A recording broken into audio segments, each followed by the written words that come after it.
All right, welcome. Thanks for tuning in to this and other presentation.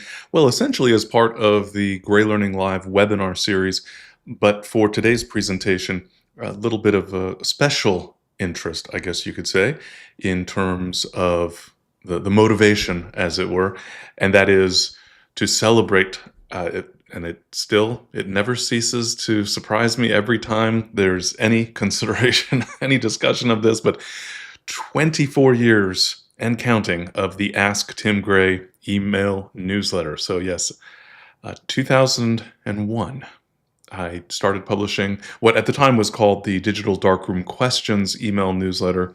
At some point along the way, rebranded to the Ask Tim Gray email newsletter. And so now a lot of questions have been answered. And to think, true story, and speaking of story, I've got info about some stories here in just a moment, but true story, when I started the Ask Tim Gray email newsletter, I actually thought that I would eventually have answered all the questions that needed to be asked and and that I could just publish the archive and be done with it. But that obviously is not the case. So in any event, yeah, Mark, I see Mark from Belgium, so a little bit of a time difference there, early evening. Welcome, thank you very much. So yeah, again, celebrating 24 years of the Ask Tim Gray email newsletter. If you're not already receiving the email newsletter and you would like to, you can find it at asktimgray.com. And I say Oklahoma, not too far away. Vancouver Island, yeah, it's a fun. Michigan, got people all over the place. And I'm in the Nashville area, Music City, so far away from everybody else for the most. Well, no, Oklahoma's pretty darn close here. California, Idaho, Boston, excellent. Good to see you, Greg. So the Ask Tim Gray email newsletter, asktimgray.com. If you're not already receiving it and you would like to, yet another email in your inbox, I know, but hopefully useful information. But today I'm going to be answering some of those questions live right here. I do want to mention also, speaking of stories, for the 20th year anniversary, I actually published an ebook. So it's been a few years now, and well, 4 to be exact. And so with some of the stories behind the Ask Tim Gray email newsletter, interesting anecdotes and just little tidbits that I think you might find interesting, and you can get it for absolutely free. If you point your web browser here to timgray.me/ATG20, that will take you to the page on the GreyLearning website where you can find that, well, it's listed as a course essentially, but it's a PDF ebook, and you can sign up to get that absolutely free. And I do want to mention also, I did have some folks send questions in ahead of time, and so I've got a fair number of questions, and I'll show you how to submit your own if you haven't done so already. But not a big surprise, some of the questions do already relate to Lightroom Classic, and I know one of the things that a lot of photographers have struggled with when it comes to Lightroom Classic is keeping that catalog in good working order. If you've got a mess in your Lightroom Classic catalog, I recently created a completely updated course on cleaning up your mess in Lightroom Classic. It's right on the homepage at greylearning.com, and if you use the coupon code WEBINARMESS as one word, that will take an additional $20 off of that price. But let's get on with the real purpose of today's presentation, that is answering questions. So if you have questions along the way, you can point your web browser to timgray.me, so timgrey.me/question. That will take you to a Google form where you can fill in your details. If you want to include your contact information there, that will ensure that I, for example, have your email address. If I'm not able to get to the questions today, then I'll try to follow up and put some of those into the Ask Tim Gray email newsletter, for example, in which case I can send a follow-up email as well. All right, so let's get to some of the questions here. And yeah, so here's a good one, a fun one to start off with. Why images of the sun have a different number of sun rays than other images, and yeah, something to do with the number of blades. And yes, indeed. So, and what we're referring to here is a starburst effect. So in fact, let's bring up Lightroom Classic, and this is just a demo catalog, but let's take a look. Let's see, we'll go actually to the, give me a moment here. The mouse is misbehaving. And we're back. Okay. So if we go to metadata, I'm going to set a filter for F16 and F22. And sure enough, here we go. We've got some images. So this, for example, if we zoom in, you can see that starburst effect. Now, it's not just for the sun, sometimes called a sunburst effect, by the way. So not just for the sun, any light source that is not too diffused. So if it's a bare bulb, light bulb, for example, if the sun, as long as it's not too hazy, you've got to have a fairly clear sky to get a good starburst effect. And so you see here, we have this kind of twinkling star kind of a look with, I'm going to go out on a limb and say that that's probably 18 starburst little rays coming out from the light source versus, zooming out here, that is 5. 1, 2, 3, 4, 5. Yes, okay. I could count the 18 faster than the 5, actually, just because I know which lens was used for that other image. And so the number of rays relates to the lens aperture. If there is an even number of rays, then you're going to have the same number as the lens, the blades of the aperture. If it's odd number, it's twice as many. And so we've got here, so there's 2, 4, 6. Did I count that right? No, 8. 1, 2, 3, 4, 8. So there's an 8-bladed with an even number. And where'd my New York City shot here? This was a 9-bladed aperture, so it results in 18 of those little rays coming out. And obviously, in some ways, that's just a little bit of trivia that most of us don't really necessarily need, except when we think of it in the opposite direction, is what type of a starburst effect would you like to get? Would you rather have this more kind of sparkly look or the less complicated version, as it were? All right. Taking a look at the question. Oh, yeah. So I think there were a couple questions related to merging catalogs. This is a common issue. It is covered in that video course that I mentioned. I'll give you that detail at the end of the presentation here today as well. Conceptually, merging catalogs is really easy. There are some details that, create a little bit of an additional challenge in terms of, making sure the catalogs are in the right place, knowing which catalog is which photos they relate to, ideally not having any missing photos in those catalogs. So there are some nuanced details that make the task a little bit trickier, but the actual process is super, super simple. And it's just to use the import from another catalog command. So in Lightroom Classic, I can go up to the menu and then choose to import from another catalog. And then I would choose the other catalog and just add the photos to this catalog. So one good example that's fairly straightforward is if you have your primary catalog at home, but then you take a traveling catalog with you when you travel for photography. When you get home, you just need to get the photos in the catalog from your laptop, let's say, ideally already on an external hard drive, hook that up to your primary computer at home, and then just import from that other catalog to bring all the images in. And then once the images are added to your primary catalog, you can move the photos as needed. So for example, move them from an external hard drive you are traveling with to your primary photo storage. So again, there's some nuance there. There's some additional details that aren't necessarily the simplest things to figure out. But the point is that technically, it's very, very simple. You just import from another catalog, which brings all of your information about your photos into the destination catalog. And all your photos obviously show up collections, everything. You won't lose anything at all in that process. So easy conceptually, it can be a little bit tricky to actually implement. Again, because of some of the details you need to track down, including, for example, just knowing which catalog is which one is just an older version that you don't need anymore, etc. And yes, there was a question/comment. Not sure if this is for Lightroom or also Photoshop. Anything goes. Well, obviously photography in general, as I opened up with, but yes, if you've got Photoshop questions, happy to cover that as well. Polarizers. So polarizing filters, are there polarizers that can be used with wide-angle lenses? Yeah, so the short answer is yes, but with a caveat.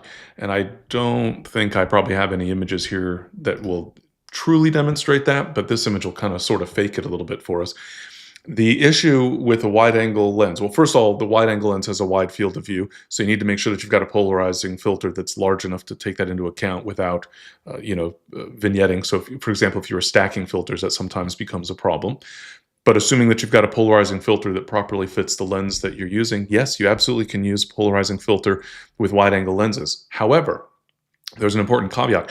The way that polarizing filters work is, or part of the side effect, you might say, is that the effect varies depending on the angle of the sun. You get the best or strongest effect with a polarizing filter if the sun is directly to the side of you. And so if you're pointing your lens in one direction, you want the sun to be to your left or right, not in front of you or behind you, essentially. And the more that it's a true 90-degree angle, the better in terms of that effect. But then that starts to taper off as you change the angle. The problem with a wide angle lens, which is part of the beauty of a wide angle lens, is that it's taking in a wide field of view. And so that polarizing filter is going to have a variable effect across the frame. What that translates into is a sky that gradates. Now, we've got a gradation from light to dark, let's say. So sort of similar, and part of the reason I think there's a good image to use as an illustration of that, that happens automatically even if you're not using a polarizing filter. So it's not inherently a really bad thing, but it can be a little bit of a problem. It can be a little bit of a frustration.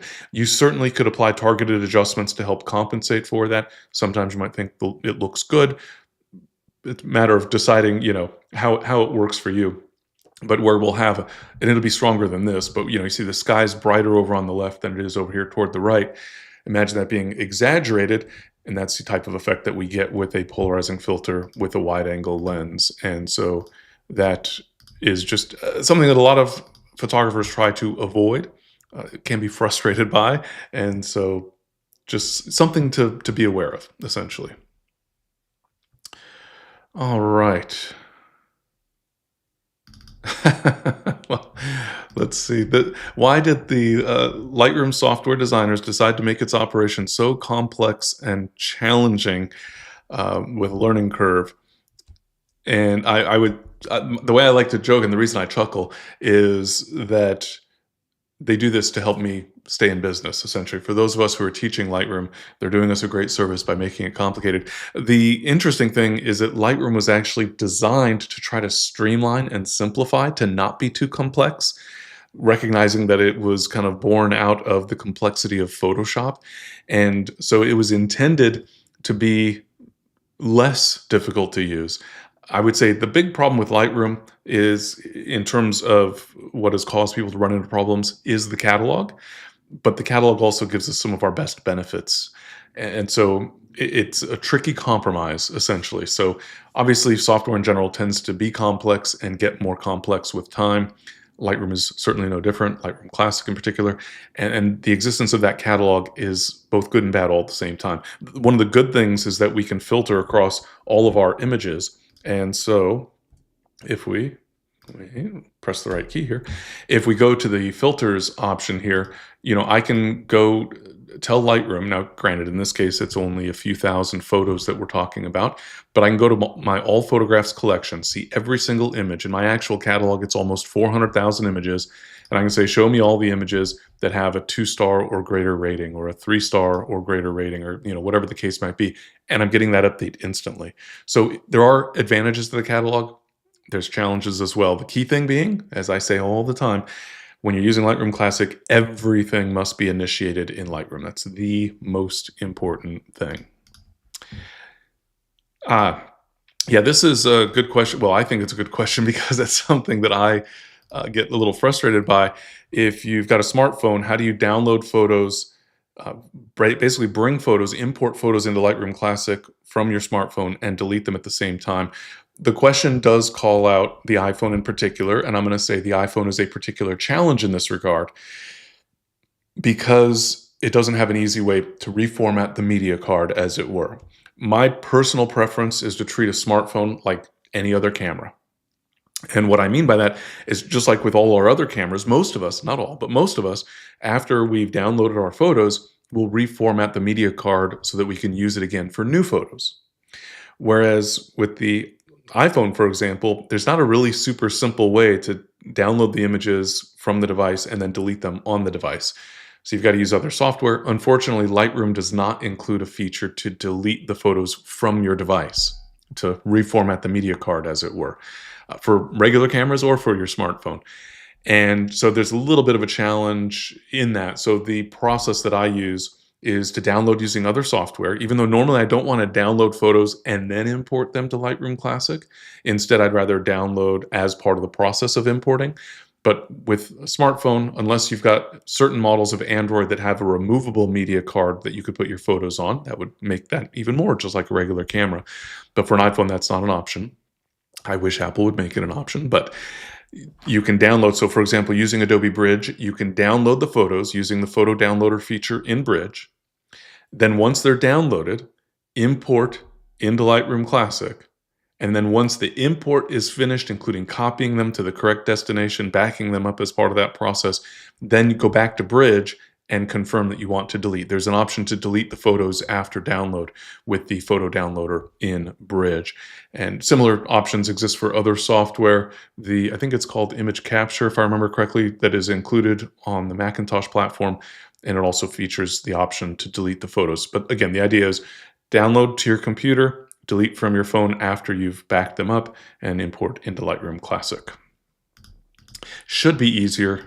I would love it if Adobe added an option to delete the photos from the source after you have copied them and backed them up to a separate hard drive with that make a second copy option when importing. Let's see. I'm checking here to see. There was the mention. I mentioned that it's largely a matter of Lightroom questions, but Photoshop questions. Welcome. I'm trying to scan here quickly to see if I can track any down. But we'll take them as they come. I don't get to invent the questions. Well, I suppose I could, but there's no need. I've got plenty of them here. So the AI masks in Lightroom, Lightroom Classic, Adobe Camera Raw, which, I should mention well, I would say from the start, except we're past that point. But by and large, you can think of Camera Raw in Photoshop as being exactly the same as the Develop module in Lightroom Classic or as the editing in Lightroom. They're all more or less the same, except that recently Adobe has started adding some of the early features to Camera Raw before they're available elsewhere, including Lightroom Classic. So you might have to wait a few months, kind of a thing. But generally, there is parity there. And so the adjustments, more or less, with those couple of exceptions from time to time, are all the same. It's just that the interface looks a little bit different. So if I talk about any of the develop options in Lightroom Classic, the same concepts would apply in Camera Raw. It just looks a little bit different. But back to the question, the AI masks are very sharply defined. How can you feather or blend the edges? And unfortunately, the answer is sort of you can't. This is an issue that I know has been brought up to Adobe. In fact, I have brought it up to Adobe in wanting to have the ability to feather masks, essentially. So let me just turn off my filter here, and let's find a picture of something. Here we go. Something like this. So if we go into the masking feature, and for example, just use, well, actually sky's a bad example. Actually, it did pretty well there. Well, it did good or bad, depending on the issue we want to talk about. So here you can see that mask, which is just shown with a green overlay here, or if I just apply an exaggerated adjustment, is fairly crisp. We don't have a feathering option for those masks. So the only real thing for now that you could do is to use another tool. So for example, you could add or subtract with a brush option for the mask and then just use a soft brush for that. But the behavior varies. I almost kind of thought that the question was going to be the opposite, because in many cases, if we find just a broad, something like this, just a broad landscape, let's see how we do here. As I accidentally switched to the book module first. Okay, so let's see how this sky mask works out. Better example, in that it's a worse example. This is the more common complaint, frankly, is that the mask for the sky is not that great. Let's see if we can make it stand out a little bit more. There's a red roof. Every color conflicts with something in the mask, but I'll use the exaggerated adjustment here, and you can see that I'm applying the adjustment to, the roof of the little shed, and looks like the flag is being affected, and the secondary building that's just barely in the frame, and a little bit into the water. So the mask tends to, one way or the other, either it's too crisp or too fuzzy. It's better if it's too fuzzy because then you can tighten it up with some brushing, but making it softer is a bit more challenging. I know this is on Adobe's radar. I really hope they address that soon, that we'll be able to feather some of these masks more easily. All right. Yeah, so there's a couple questions here about previews. And so, what are the Lightroom catalog previews LR data files, and can they be safely deleted? Let me bring up the catalog folder here. And you'll see that we have the actual catalog, and then we have previews, and that's an LR data file. So the file name with a LR cat, as in Lightroom catalog extension, that's the actual catalog. And then most of the rest of these are helper files. And the previews file contains quite literally the JPEG previews that Lightroom generates so that you can see your images, even if you, for example, have your external hard drive disconnected. So the photos aren't available, but you can still see your images and update metadata. And again, that's part of the benefit of the catalog in Lightroom Classic, even though it creates problems for many photographers. So then the question is, can that previews file be safely deleted? Mostly yes. I would say, in general, the answer is yes, because it's just a cache. The only reason that you might not want to delete it is if you lost some important photos and the preview is the only option. I'll come to the other question about extracting those later.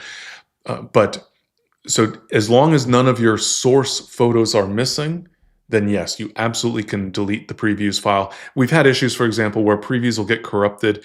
Things start to look a little bit weird. The previews disappearing even though the photos are not lost, etc. So if things are getting weird, or the previews file is just way too big and you want to free up some hard drive space quick and easy, you can see here 5 gigabytes for a previews file for a catalog that only has a few thousand images in it. So it is safe to delete as long as there's no need to extract previews if you lost some of your originals, which was a question so can they, if you can't, one of the other questions was also, is it okay to delete a large file of downloaded previews, meaning imported previews, these previews? If you can't find an original of a preview, can the downloaded preview be used as the primary? Yes, it's not a super simple process because, Lightroom doesn't give you that ability to, for example, just export the preview, but there is a plugin that I believe is still up to date and working. I will pull up, there we are. Jeffrey Friedel, some of you might have heard of some of his plugins for Lightroom Classic, and he has this extract cached image previews, which means extract the previews from the previews file. They're not full resolution, of course. They're JPEG images, so it's not the best quality image, so to speak, but better than nothing if you've lost the entirety of your, of a particular source raw capture, for example. Smart previews, on the other hand, if you had built smart previews, you can export those from Lightroom Classic. But if we're talking about the standard previews, this tool it's not been updated in a while, but I suspect because the previews file hasn't really changed, that this will still work perfectly fine. So regex.info/blog is where you get started there. Pause the video if you're watching the recording, and you can make use of that address, or just pretty unique spelling last name. So Jeffrey Friedel's blog and his image preview extraction tool. All right, back to the questions here. And especially if it's an old catalog and you maybe wanted to save the catalog just as insurance, could you get rid of the previews in that case? Yeah, in general, it's safe to delete the previews. Just bear in mind that the previews are also a way that you might extract your images if the if the originals had been lost for any reason. So with that caveat, yes, completely safe. In fact, I've had times where just need to free up a bunch of hard drive space real quickly, and so just delete that file, then give me instant relief in terms of storage capacity, and then I can always go back and let the previews build again later. Uh, well, I put away the catalog, but the question here is a Lightroom catalog and a library. Lightroom Classic catalog versus a Lightroom library, two different versions of Lightroom. The Lightroom catalog goes with Lightroom Classic. The Lightroom library goes with the other version of Lightroom, which is primarily focused on cloud-based storage, the newer version that's just, Lightroom as opposed to Lightroom Classic. And so they're basically the database for two different applications. In my opinion, if you're using Lightroom Classic, you should never use the other Lightroom desktop application. It's okay to use Lightroom on a mobile device, iPhone, tablet, etc., or Android phone as well, same. And it's okay to use Lightroom in a web browser at lightroom.adobe.com. But if you're using Lightroom Classic, I do not recommend using Lightroom. Or if you're a Lightroom user, not the Classic version, but the other one, I don't recommend using Lightroom Classic. Choose one and use that desktop application exclusively. Even though technically it can be done, I don't recommend it, not even a little bit. There's a very strong risk, especially now that the cloud-focused version of Lightroom supports the ability to use local files. In other words, it doesn't have to be cloud-based. You can just browse, kind of like Adobe Bridge. You can browse your local folders. That means you can update metadata, which means you're going to have metadata mismatches. You add keywords in Lightroom and they don't show up in Lightroom Classic, and vice versa, potentially. All right. Oh, yeah, so question about date created. And let me switch this back to EXIF and IPTC. So there's multiple dates that are associated in metadata for our images, and it's the date time original is for digital photos is the one that you want to take a look at. This date and time would be when the file was quote unquote created, which really just means it was put onto this hard drive. In the case of demo files, obviously I moved things around quite a bit, but its date time original is the one that you want to make a note of. In particular, don't be confused by metadata date. That just means the date that the metadata was last updated for the image. All right. Let's see here. Neil's question. I do my culling in Bridge, then I bring those remaining photos into Lightroom Classic. Since I'm a high volume shooter, to me, this workflow eliminates a lot of deleting after the fact. Do you foresee a workflow that uses Lightroom Classic culling as an alternative workflow? So I'll say two things about that. And in fact, let's switch here to the grid view. And there we go. We'll see how this plays out. I don't think this has been run in the background previously on these images. Yeah, it's tallying up. So we'll come to that in just a moment. But first for the question. So first off, culling in Bridge, or there's all sorts of other applications that people will use when it comes to evaluating the photos for favorites versus outtakes. I don't personally recommend that workflow. Meaning I don't recommend downloading to your computer, sorting through the images, finding the outtakes, deleting the outtakes, finding your favorites, and then importing the remaining images into Lightroom Classic. To me, that's starting to get a little bit convoluted. And there's also a risk that over time, there's going to be photos that you forget to import into Lightroom Classic, for example. So, obviously, if you're very methodical about that, it can work perfectly fine, but it's not something I recommend. And so instead, I'd rather import everything into Lightroom Classic, and then you can do your culling from there. And in general, if it's an outtake, it can be a simple matter of pressing the letter X on the keyboard to assign a reject flag, and then using the command to delete rejected photos. And so to me, that's just a streamlined. Yes, you're importing into Lightroom Classic only to delete and remove from the catalog, but we're streamlining the overall workflow in terms of using just Lightroom for that entire process. You're going to import into Lightroom Classic anyway. So to me, you might as well just, make that the first step in your workflow and then cull from there.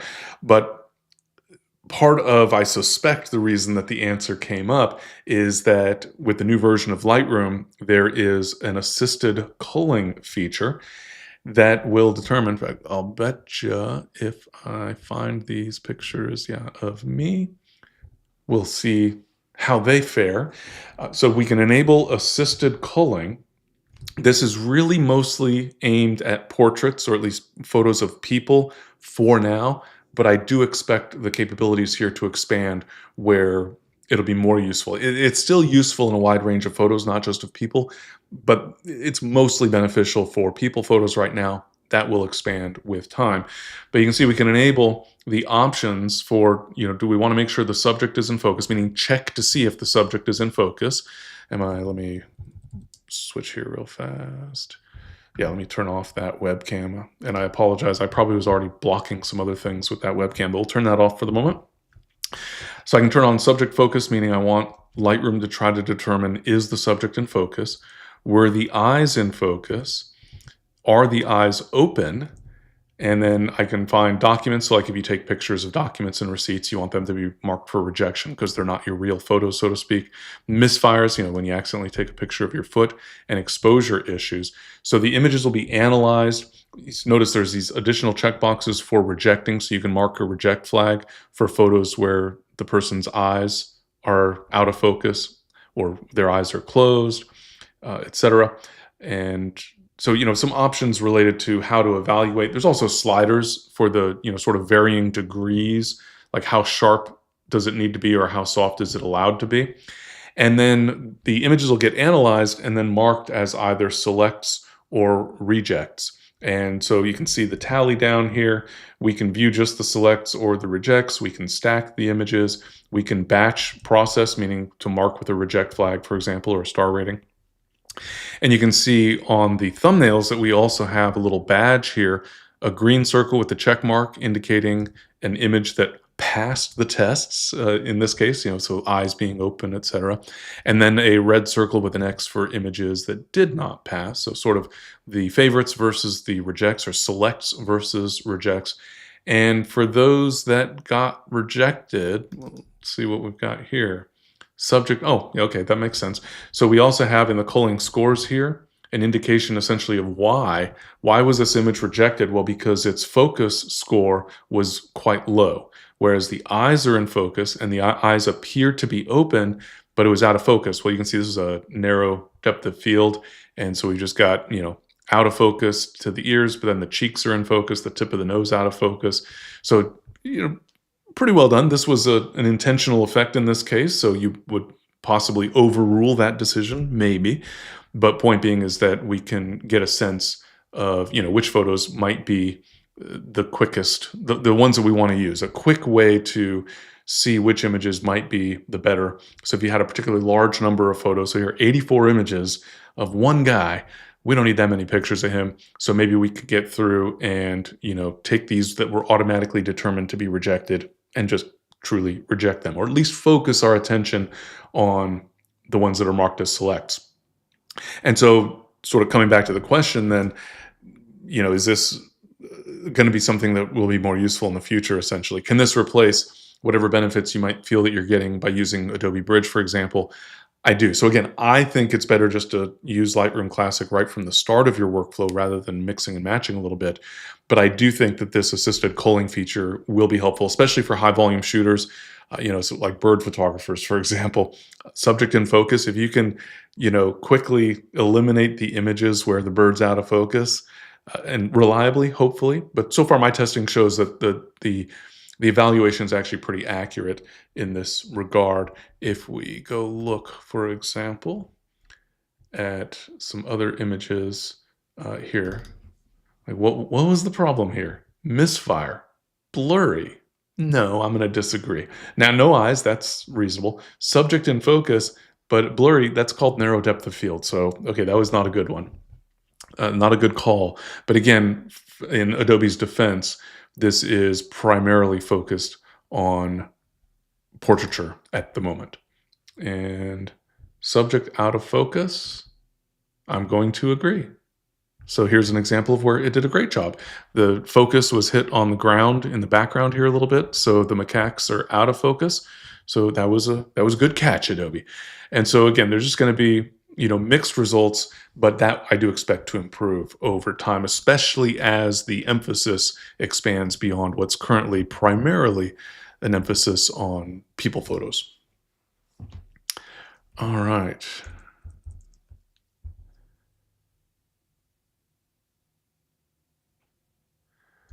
So when uh, I see. So, yeah, so the question here, I'll paraphrase this. So if you want to search for photos based on a phrase rather than the specific words, the best option I would say for that is to use keywords so that we've got keywords with spaces and then we can filter based on that actual keyword. And so balloon fiesta here, bald eagle maybe is a better example. So if I wanted to get just bald eagle, if I actually just use the keyword as the basis of that. So when there's those elements of, the name of a river, for example, it's a couple rivers mentioned here, and you want to search based on that river, I would say best to use a keyword because then we can filter based on the keyword. So bald eagle, I don't want pictures of eagles that are not bald eagles, and I don't want pictures of bald people that are not eagles at all. I want just bald eagles, the particular species. And so since keywords can have spaces, I can then filter based on the keyword just by clicking the arrow to the right of the keyword on the keyword list or on the metadata tab of the library filter bar. You can change one of the columns to keywords and select from there. And so I can go quickly to just those images where, again, it's specifically searching for bald eagle as if it were one word, effectively. It's just one word that happens to have a space in it, I guess you could say, is one of the ways that we can go that route. But again, I would say that the key there, no pun intended, is using keywords for that purpose. All right.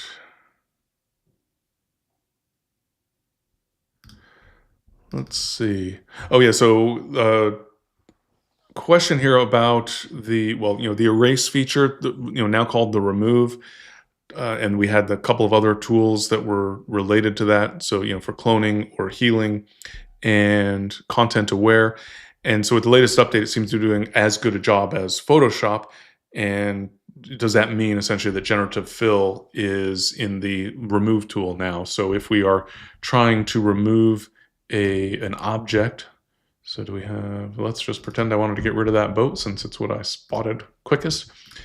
And we go into the remove tool. So we have this remove feature, and so this is equivalent to content aware in Photoshop, if you're familiar with the feature in Photoshop, also in Camera Raw for that matter, but also in Photoshop proper. And then we also have the generative AI option here, which is what really takes it up to the level that Photoshop has been offering as well. And so if I do just remove, I'll just make this brush a little bit larger and pretend like I wanted to get rid of the boat and its wake, etc. And something like that. Obviously not the tidiest, perfect selection, but we're friends. It's okay. We'll get a rough job there. So this is content aware. Notice that we've got some patchy areas that are, not so good, little fuzzy areas. So I'm going to undo that and turn on generative AI and make this brush a little larger just to make my job a little quicker and easier. And we'll see how it does. I would expect it to do perfect.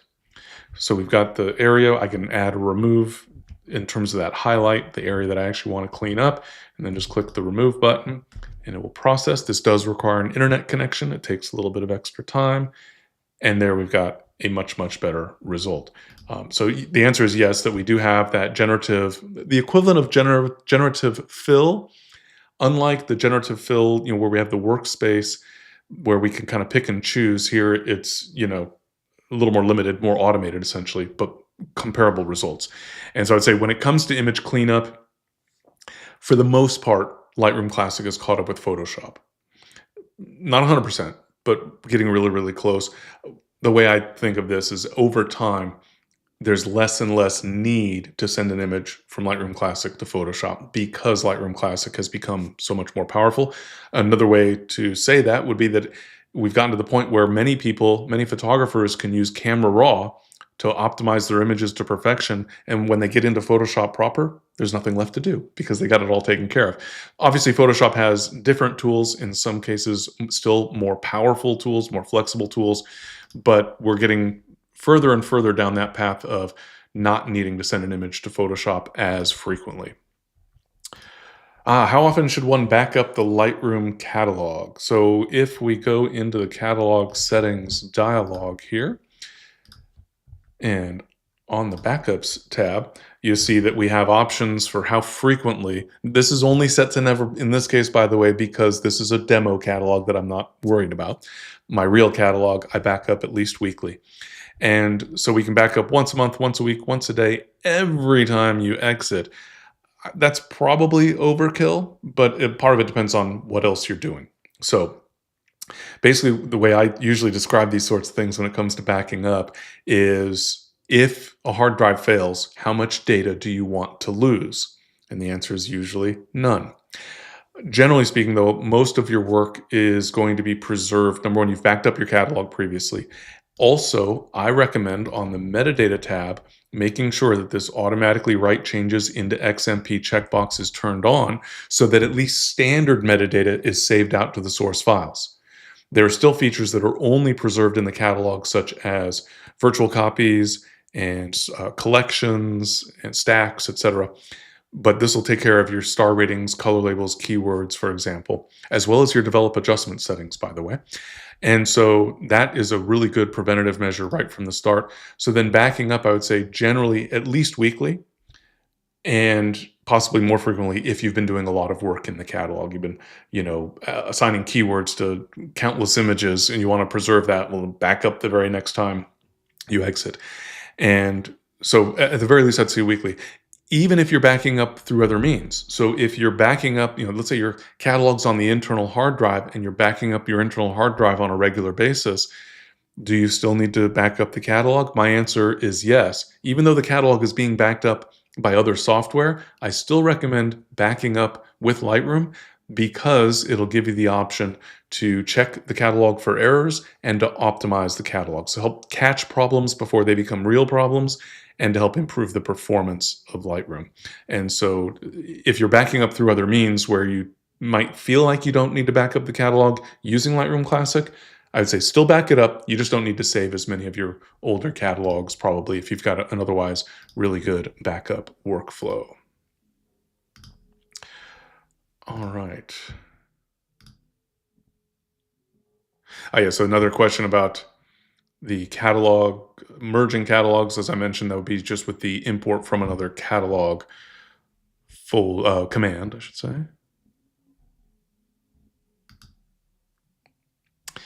Is there a way to export EXIF with an image? Yeah, if you've worked on an image in Lightroom Classic and then you want to export it to share it elsewhere, then yes, we can most certainly do that.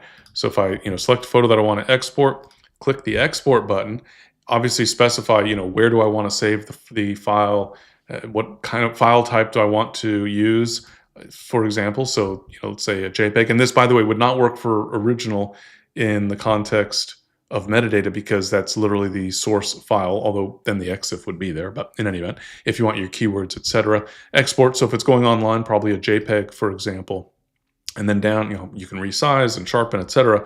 But then there's an option for which metadata. So all metadata, or all except for certain information, or only copyright information, etc.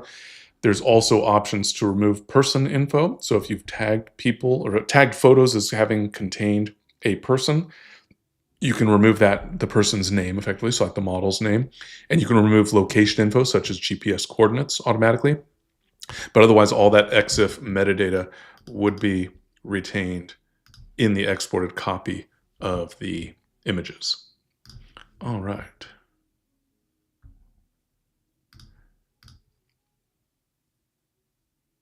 Oh, yeah, so background around the photo, so where we see this shade of gray, can we change that? Yes, absolutely. And so in the preferences dialog, if we go to the interface tab, then we can choose the background color. And so the question here indicates they have it set to white.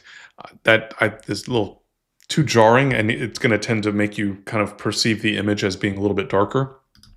I generally prefer the medium gray as the preferred option there, so it's not influencing your view of the image. But again, just on the interface tab of the preferences dialog, and if you've got two displays, as I do, for example, you can change that color for each of them, your primary display and your secondary display. All right, what is the best way to add GPS? Yeah, so what's the best way to add GPS location to my images in Lightroom where there isn't an associated location from a camera with no GPS capability?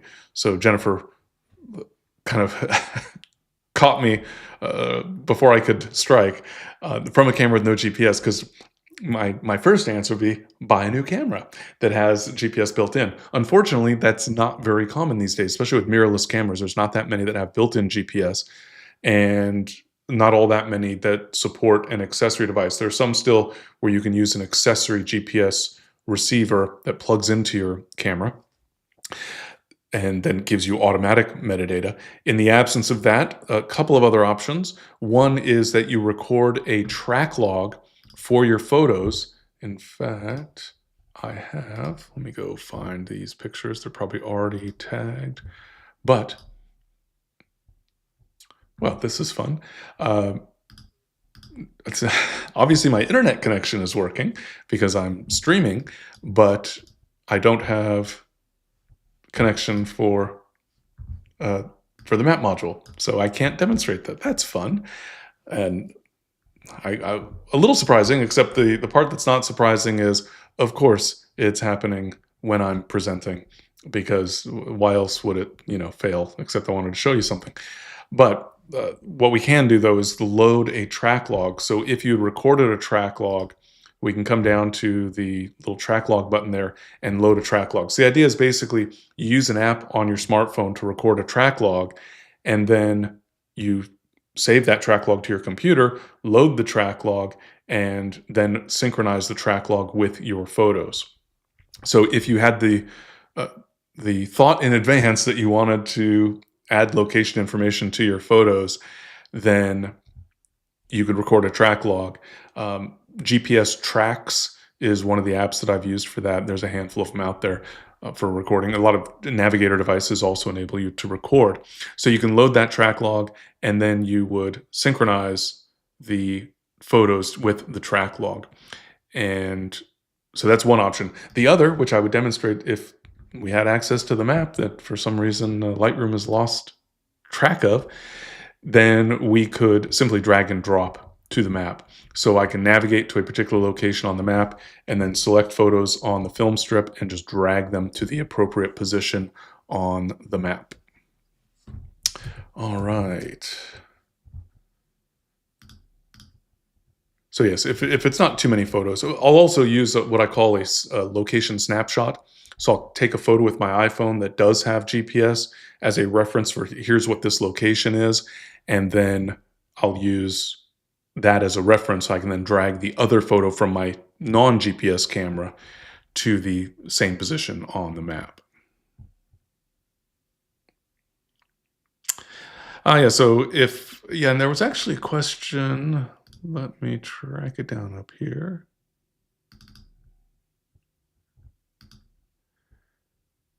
Well, I will paraphrase, 'cause I'm not finding it super quick here. But basically, what is the impact of AI on photography? That's a huge question, obviously, that we could spend a lot of time on. But ultimately, I don't think it's going to, in the very short term at least, completely replace photography, but it's certainly going to diminish the value of photography and also diminish the integrity on some level, which comes to one of the other sort of related questions here, is that when you purchase usage rights of a photo from a photographer, how do I know if the photo content is authentic, not AI generated? Other than trusting the photographer or trusting the publisher, or trusting the claim that it is, that it is not AI generated, there's really no way to know for sure. To some extent, there's enough mistakes that are being made by AI that you can spot some of those differences and tell, but it's getting increasingly difficult to know for sure. So that certainly is a change, but I would say it's one of evolution rather than revolution, let's say, because the same issue applies with Photoshop, for example. So now the big question is that real or is it AI? Well, but the question prior to that had always been, is that real or is it Photoshop? And so it's just this ongoing change in technology and in photography where, yes, it's most certainly going to have a negative impact. Obviously, some of the AI tools have a positive impact, such as we saw earlier, the generative remove, where we're able to remove objects much more seamlessly and intelligently than had been the case previously. Yes, Mark, and hello. Good to see you. All right. Yeah, so does forensic software detect use of generative AI? Yes, I would say it's not perfect. It's more, it's sort of like actually the culling that we have in Lightroom, where it's trying, is it in focus or out of focus? And there were a few examples I gave where I disagreed with the score that was given to the image. And so it's not 100% reliable. Some aspects of it are more dependable, so to speak. The challenge is in the earlier days of Photoshop, where we were using, for example, the clone stamp, the software was better able to detect because it could find pixels, a range of pixels, let's say a row of pixels that had the exact same colors values altogether. So, a little patch in this area matches exactly the colors of pixels in another area. If we can evaluate those values, see that they're precisely the same in a pattern, then we know that that was duplicated, for example, with the clone stamp. Because generative AI is actually generating content, in a manner of speaking, it's based on other inputs, but it's more difficult to detect in that sort of automated way. So it's going to become easier and easier for us to be tricked by AI-based photography that looks real but isn't. Let's see. Oh yeah, good. Thank you, Dave. Mentions that Nikon users can use SnapBridge, which is an app, and there's a variety of other camera makers where this is an option where you can essentially, for lack of a better word, synchronize or pair your smartphone with your camera, and so then it uses the smartphone as a basis, as a GPS receiver, effectively, and then tags those photos automatically. Yes, so criteria, what does Lightroom use to determine the duplicates on import? So that is the file name, the file size, and file name, file size, and the date and time of capture. But date and time is just one of the three. So if you have a burst of photos that are all captured sort of technically at the same time, if they were captured fast enough in sequence that they all have the same marker in terms of time, that's not going to get them treated as duplicates because they're also going to have a different file name, for example. Let's see. Is generative AI for removing for remove detectable metadata? Okay, so no, I was misreading that for a second. But no, there's not a surefire way for anyone to determine whether or not an image had any AI work done to it. Let's see. Let's see what some of the other questions here. Oh, yes, here's one. So with the point color, same would hold true for the color mixer. Well, they're sort of one and the same, variations on a theme here. Let's go find an image. Here we go. So with point color, sometimes you don't want everything of that color to be changed. How do you limit that? Thankfully, with a mask. So let me demonstrate the problem from the question here. And let's say that I wanted to adjust the yellows of this hot air balloon. So I can go into my color mixer. In theory, I could go to just the mixer tab and go to yellow and alter the yellows. In fact, let's go ahead and see how that does. And pretty good. But notice that it is affecting all of the yellows. So this balloon, the yellows are turning orange, and this balloon, the yellows are turning orange, and this balloon, and I'm sure there's several others as well. I'm affecting the yellows everywhere in the image, not just in a specific, for a specific balloon in this example. If I go to, excuse me, point color, I can then sample a color. So use the eyedropper, sample a color, and then I can also customize the specific range. I can redefine the actual color, meaning only I want to adjust the yellows that are just a little bit closer to orange than yellow, or that are very saturated or not very saturated, or light or dark or whatever, and then make changes. But that's still going to affect all the yellows in the entire image that fit within my definition. Fortunately, this point color option is available with masking. And so if I go into the masking features, and in this case, I'll just select, well, I could just use the brush tool, for example. So I'll make a mask for the brush. And I don't even have to be very careful in this case, at least, because I'm just saying, hey, this is the balloon that I want to edit. This and this alone, that's the only balloon I want to edit. But for that balloon, I only want to edit the yellows. So I've made, in this case, I didn't even need it to be an accurate mask because all around the balloon is just blue sky that's not yellow. And so I've selected the balloon, and now I can come over to my masking adjustments, which include now point color. So I can sample with the eyedropper, and we'll sample a shade of yellow. And I can once again refine, the specific range of colors that I'm affecting. So, am I expanding that to orangish colors and greenish colors, or keeping it really narrow, et cetera, et cetera. But then when I do apply a change, I'm only affecting, so now as I'm adjusting the hue, I'm only changing the yellows of that single hot air balloon, or whatever the area might be. Now, if there were a bunch of yellow balloons in close proximity, then I would need to be a little more precise with my brushing. But the point is that I can use a mask to say only affect this area of the image, and then with point color I can say but also only affect these colors. And there's other ways we could go about that, but in this type of context where it's both based on color and geography within the image effectively. All right, got a few more minutes. Let's see if we can get to some more questions. All right. How does deleting photos from your phone relate to iCloud and the Photos app? If you delete, you're deleting from everywhere. And this is part of the challenge.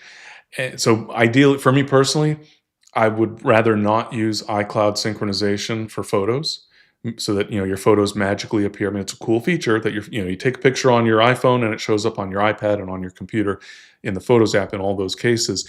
But if you delete, it is removing it from that ecosystem. And so I prefer to treat my iPhone, my smartphone, as just another camera.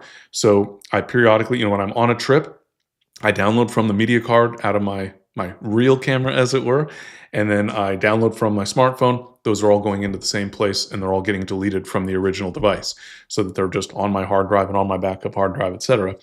And so to me, that's the preferred approach, just have your smartphone be another camera. Some photographers, though, want to take advantage of, for example, the iCloud ecosystem, where you can have your photos synchronized everywhere. It also means that you'll have tens of thousands, if not hundreds of thousands of photos that are everywhere and accumulating in that cloud storage. It means that you're going to have a more difficult time finding any particular photo on your device. But a lot of photographers, for that reason, will have a catalog in Lightroom for their real photos, so to speak, and then just use the iCloud ecosystem for their iPhone images. Yes, and so Stan's question from earlier, I assume, I was talking about polarizing filter, and that you can still correct it. It's less than ideal. It can be annoying, but there is a way to correct for it. It can be a little bit tricky depending on the specifics. So in this case, this image actually kind of sort of has a little hint of just natural gradation, but I'll create gradation. I'll create that polarizing effect rather than removing it, just to illustrate the concept here. So again, with our masking features, we can add a mask for the sky, and then I can subtract from that mask. So here's my sky mask here, and I'll go to the subtract option, and I'll subtract with a linear gradient. And so let's, I'll go left to right, let's say. So, whichever direction I need to go, obviously, depending on the specific angle where that gradation is occurring. So now I'm only adjusting the sky. but I'm also only affecting, in this case, the left side of the sky, with it gradually tapering off over toward the right. And so then I could just brighten the exposure for that side of the sky, or darken the other side, whatever the case might be. So point being is, it can be corrected. It can be difficult to get everything lined up perfectly with the right amount of adjustment, with the right gradient, etc. But it certainly is an option. And then, yeah, if you want to import from your phone, can you import them and just leave them on your device? Yes, you could do that too. And that's where the ability to not import suspected duplicates in the import dialog is going to be very helpful, because you can then just import whatever is new. Now, there's two additional caveats. One, that assumes you want to import everything, I suppose, or you could say, oh, I'm only going to select a handful that I actually want to import, which would be okay. Also, the other problem is that when you have iCloud synchronization enabled on your smartphone, that means many of your photos might not be on your phone. So I'll pick up just random numbers here. Let's say that you have 1,000 photos. I'm sure many of us have many more than that. But let's say you had 1,000 photos on your phone, but that the storage was almost full and you've enabled iCloud synchronization. So iCloud removes some of those photos. They still look like they're on your phone. There's still a preview there, but also a little cloud symbol telling you that it's actually in the cloud. And then it'll be downloaded on demand. That's all well and good, and it's a pretty intelligent feature. But it also means that from the perspective of other software, the photos don't exist. So now when you go to import into Lightroom can only see 500 of the photos, not the full 1,000, because they're in cloud-based storage, therefore not stored locally. So, there's mixing these different ecosystems certainly, obviously, can be a bit of a challenge, to say the least. All right.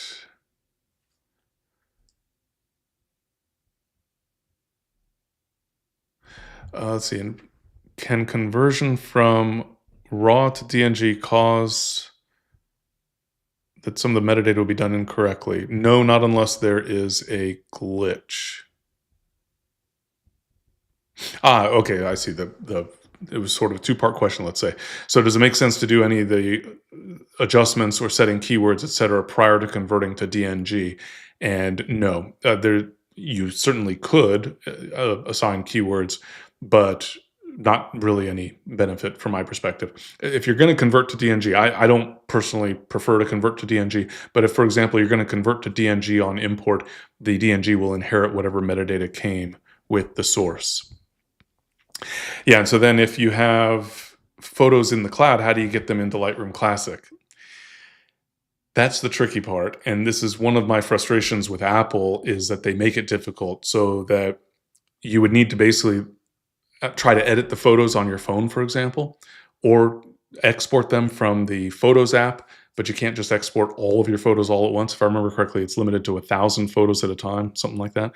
Or you can download from iCloud.com, but you basically have to make additional copies of the photos. So like in the Photos app on your computer, select all and export as original, which adds a layer of difficulty, which I am convinced is what a lot of these cloud-based services are. They tried to make it more difficult for you. They make it really easy to add photos to the cloud and not so easy to get them out of the cloud, so that you'll stick around and pay more for your storage as you fill up storage. All right, so we run a little bit over, so we'll wrap up there. Let me bring up that slide just to remind you. It is probably that one. Yes, it is. There we go. This, by the way, if you've got other questions, I know I missed some of the questions. I do want to address the Mac OS Tahoe. Is it safe? Yes, in the context of Adobe applications, I found that Mac OS Tahoe version 26, now 26.1, I think is the latest. It is safe. There are some weird glitches, mostly related to interface, and I don't care for some of the interface changes, but I would say it's safe to do so in the context of Adobe software. Just another quick reminder, Webinar Mess is that coupon code if you're interested in the Cleaning Up Your Mess in Lightroom Classic course. So just go to GreyLearning.com, you can find that, and then use coupon code Webinar Mess. And stay tuned to my Ask Tim Gray emails. Now, over 20 years, in the making. In fact, I'll mention that ebook here as well one more time. So timgray.me/ATG2020 will take you to the page where you can get the ebook for free. If you'd like to read some of the, I think, amusing stories behind the Ask Tim Gray email newsletter that has now been in continuous publication for over 24 years.